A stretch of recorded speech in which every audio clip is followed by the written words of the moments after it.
Donc je prends la parole au nom du SNFOLC 38, le syndicat national des lycées et collèges, qui représente les personnels enseignants du secondaire, AED et AESH.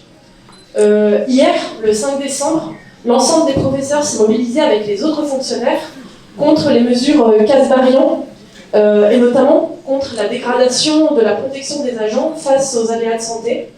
Il y avait à peu près 130 000 personnes sur tout le territoire, selon les autorités. Les syndicats ont compté 4 700 personnes dans le cortège grenoblois. 54% des enseignants du secondaire étaient en grève. Des AG se sont tenus dans toute l'académie pour organiser la reconduction de la grève. Cette journée, c'était un avertissement. La semaine prochaine, la mobilisation continue. Je vous rappelle que les enseignants ont perdu 28,5% de pouvoir d'achat depuis 2000. Ils ont subi régulièrement les contre-réformes des gouvernements qui se sont succédés.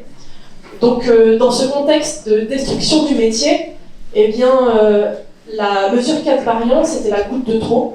On compte plusieurs collègues qui ne font jamais grève et qui ont fait cette fois-ci.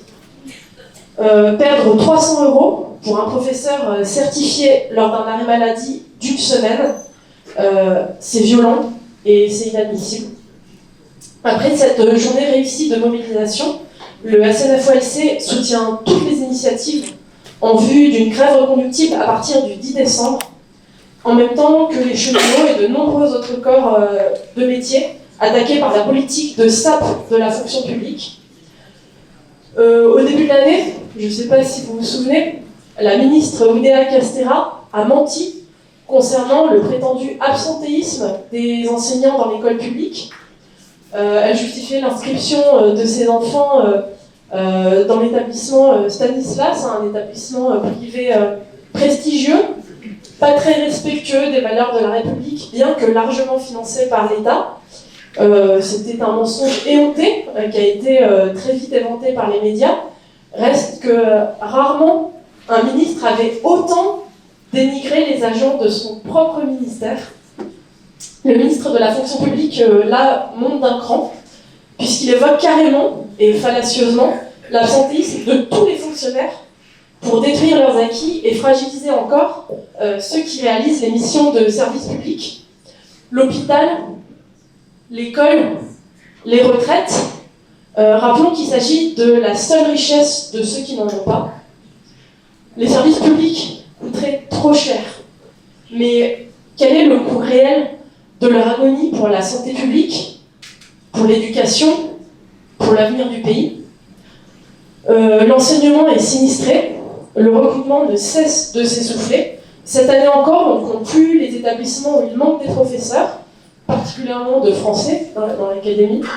La pénurie est accentuée par le choc des savoirs et ses groupes de niveau, de besoins, on ne sait pas trop, mais surtout des groupes imposés sans les moyens alloués comme d'habitude. Une des conséquences de tout ça, c'est que les remplaçants titulaires des EDER de l'Académie de Grenoble, souvent de jeunes enseignants, ont constaté que les affectations à l'année leur étaient de moins en moins accessibles, car réservées à des contractuels. Les futurs postulants ne s'y trompent pas. Les concours sont désertés. Jamais les démissions n'ont été aussi nombreuses dans l'enseignement.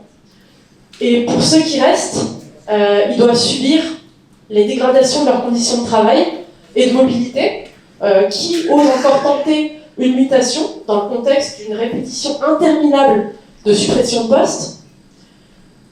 Ceux qui restent encore doivent subir le gel interminable, sans fin du point d'indice, et puis le prof bashing régulier, outrancier, même venant d'anciens présidents de la République. Vous avez peut-être entendu le président Sarkozy qui prétendait que les professeurs ne travaillaient que 6 mois par an.